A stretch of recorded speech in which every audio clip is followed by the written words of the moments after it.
Biochemistry का हमारा lecture है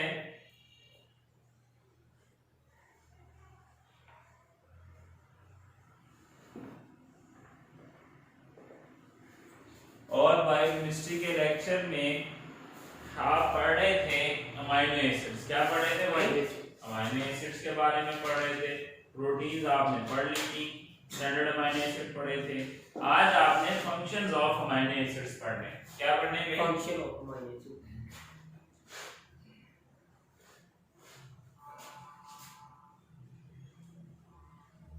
अमाइनो एसिड्स के क्या फंक्शन है जिस्म में? याद रखिएगा कि जो भी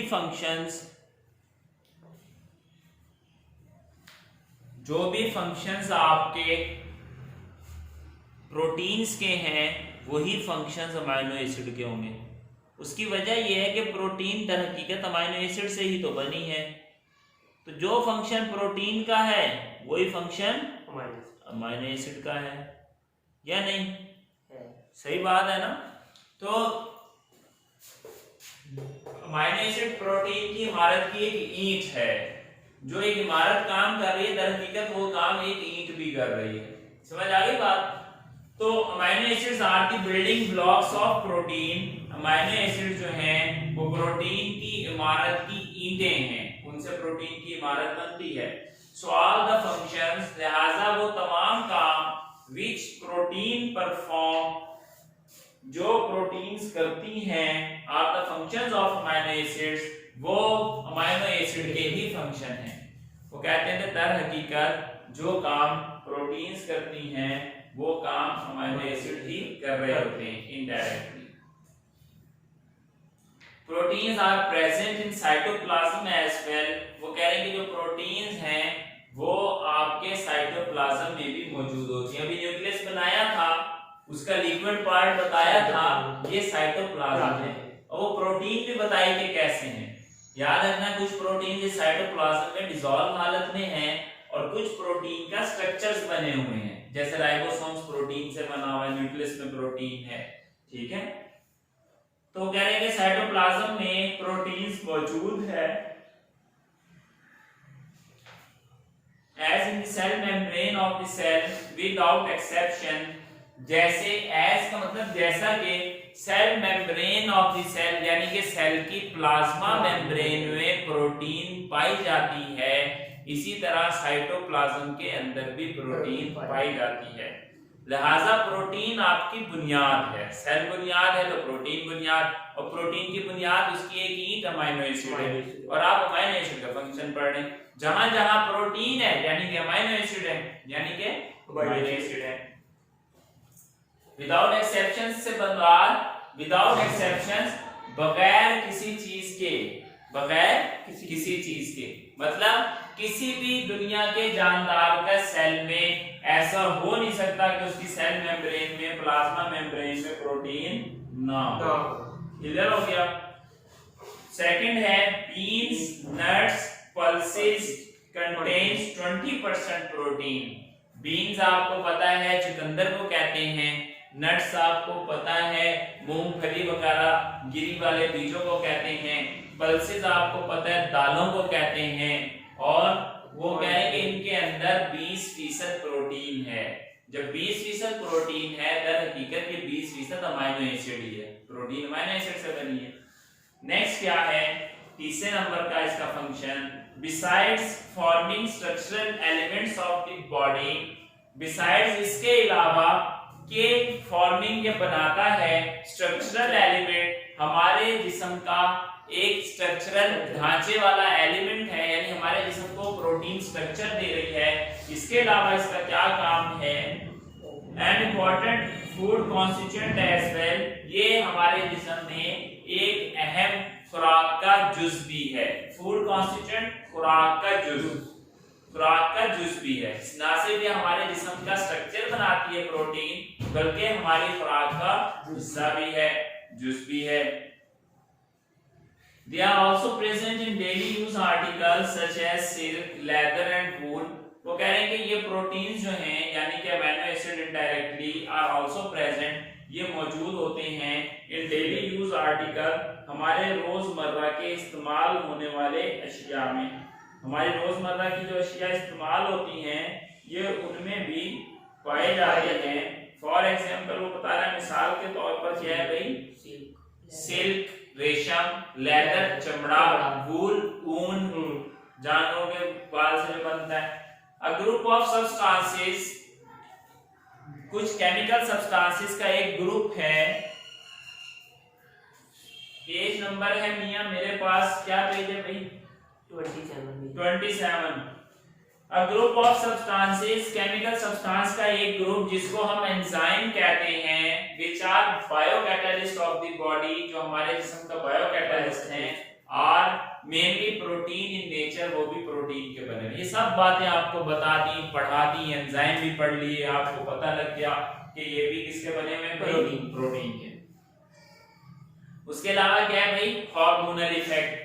ये जो प्रोटीन्स हैं आपके जिस्म में हार्मोनल इफेक्ट भी रखती हैं, यानी कि आपके जिस्म का हार्मोन्स भी बनाती हैं, ठीक है।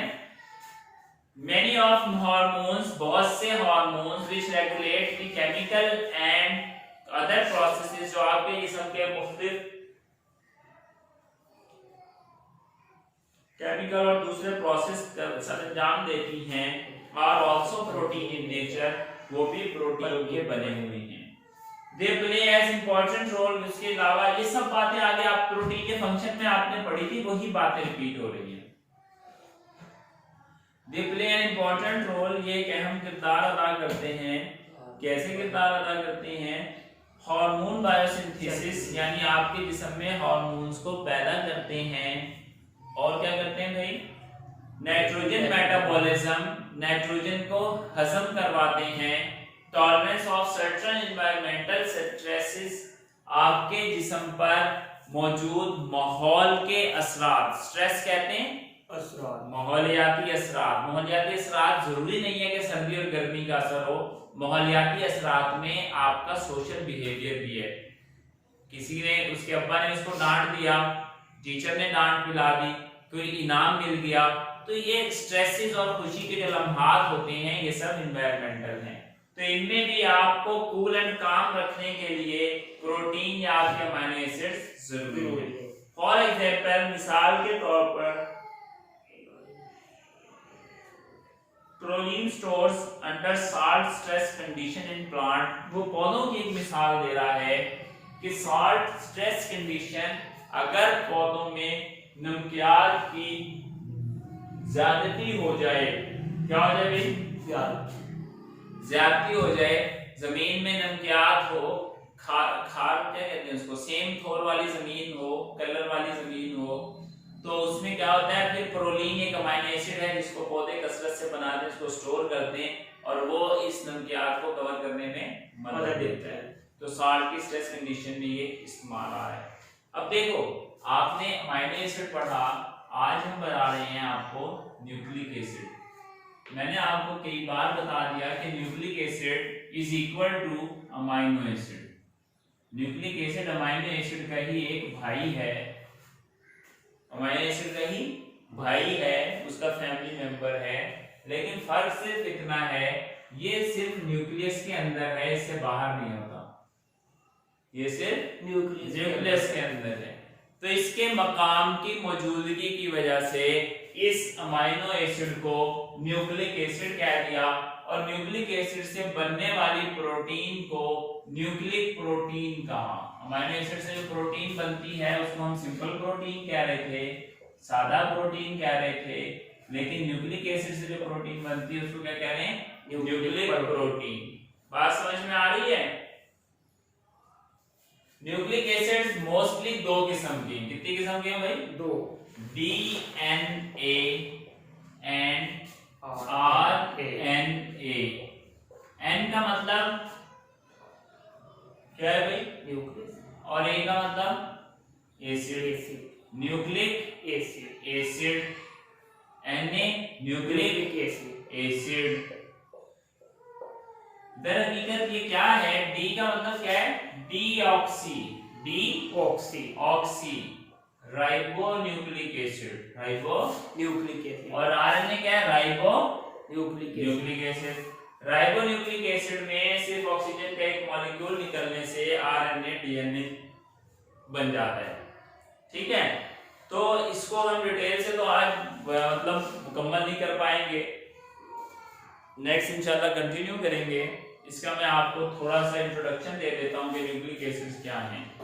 Nucleic acids were first demonstrated in nuclei of first cells in 1869।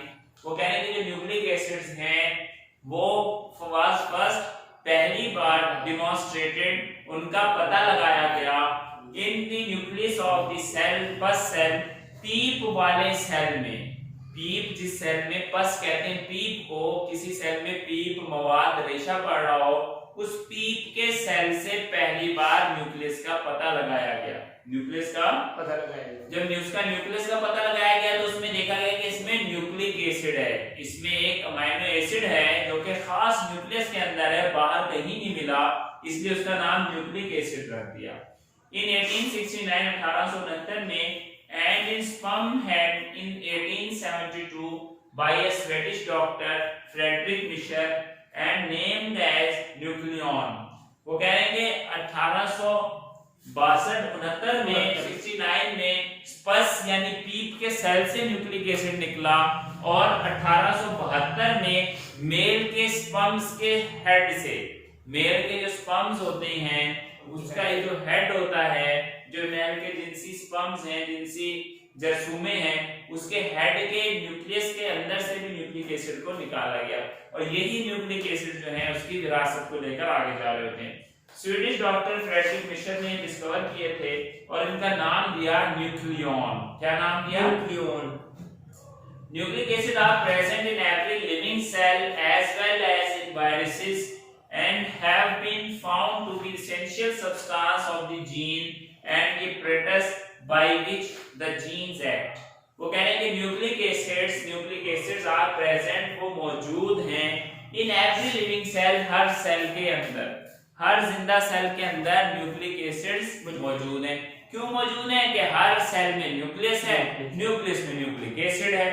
ठीक है, and have been found, और ये पाया गया है to be essential, कि ये लाज़िम मलज़ूम चीज है। सब्सटेंस का मतलब क्या है? चीज। न्यूक्लिक एसिड लाज़िम मलज़ूम शय है ऑफ द जीन्स के लिए, हमारी मौरूसी खसूसियात के लिए, मौरूसी खसूसियात के खुफिया कोड की लाज़िम मलज़ूम हिस्सा है न्यूक्लिक एसिड। ठीक है, and the apparatus by which the gene act, और उस apparatus का भी ये हिस्सा है, यानी कि प्रोसेस का भी जीन्स न्यूक्लिक एसिड हिस्सा है, जिस प्रोसेस से मुख्तलिफ जीन्स असर करके एक जानदार बनाते हैं। यानी एक इंफॉर्मेशन एक डीएनए से दूसरे डीएनए में मुंतकिल होने में भी न्यूक्लिक एसिड ही मुंतकिल हो रहे हैं। दर हकीकत जीन्स में न्यूक्लिक एसिड का मजमुआ है, तो बेसिकली न्यूक्लिक एसिड ही एसेंशियल पार्ट है, और जीन्स जैसे काम करते हैं वो काम दर हकीकत न्यूक्लिक एसिड कर रहे होते हैं। ठीक है, two types of nucleic acids, दो किस्म के न्यूक्लिक एसिड हैं, डीऑक्सी राइबो न्यूक्लिक एसिड, उसका नाम डीएनए है, और राइबो न्यूक्लिक एसिड, उसका नाम आरएनए है। राइबो आपको बताया था मैंने पहले भी, राइबो जो है ये राइबोज शुगर का मुखफ़फ़ है, यानी ये इस न्यूक्लिक एसिड के साथ अगर आपका क्या जुड़ जाए भाई, राइबोज शुगर, कार्बोहाइड्रेट जुड़ जाए तो ये राइबो न्यूक्लिक एसिड बन जाता है। जैसे आपने लिपोप्रोटीन पढ़ा था, प्रोटीन के साथ लिपिड्स जुड़ जाएं, इस तरह कार्बोहाइड्रेट में ग्लाइकोप्रोटीन पढ़ा था, इस तरह ये ग्लाइको न्यूक्लिक एसिड है। समझ आ रही है बात? और आरएनए राइबो न्यूक्लिक एसिड। अब इनकी मॉलिक्यूलर शेप क्या है? मॉलिक्यूलर शेप क्या है?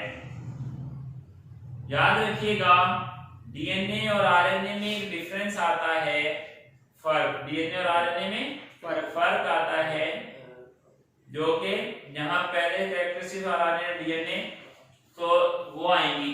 अब कौन सा टॉपिक है मेरी बुक में कटा हुआ है आगे? Component of nucleus acid, nucleic acid के कंपोनेंट्स। न्यूक्लिक एसिड पेज आगे पीछे लगा हुआ है शायद। जी अगला टॉपिक है components of the nucleic acid. Nucleic acid के जो कंपोनेंट्स हैं ये हम इंशाल्लाह नेक्स्ट पढ़ेंगे। अभी अगर यहाँ तक किसी को समझ नहीं आया तो मुझे बता दें प्लीज, कोई क्वेश्चन है तो आस्क कर लें, क्योंकि आगे ये टॉपिक बड़ा डिटेल तलब है, बीच में छोड़ूंगा तो फिर एंड पर कुछ भी नहीं याद रहेगा। ठीक है, इसको जो मैंने पढ़ाया है अब तक उसको छुट्टियों में याद कर लेना, पढ़ लेना अच्छे से, ताकि आपके काम आए और आपको मुश्किल ना लगे। किसी स्टूडेंट का कोई सवाल है प्लीज रेज द क्वेश्चन, उसके बाद मैं नई क्लास लेता हूं।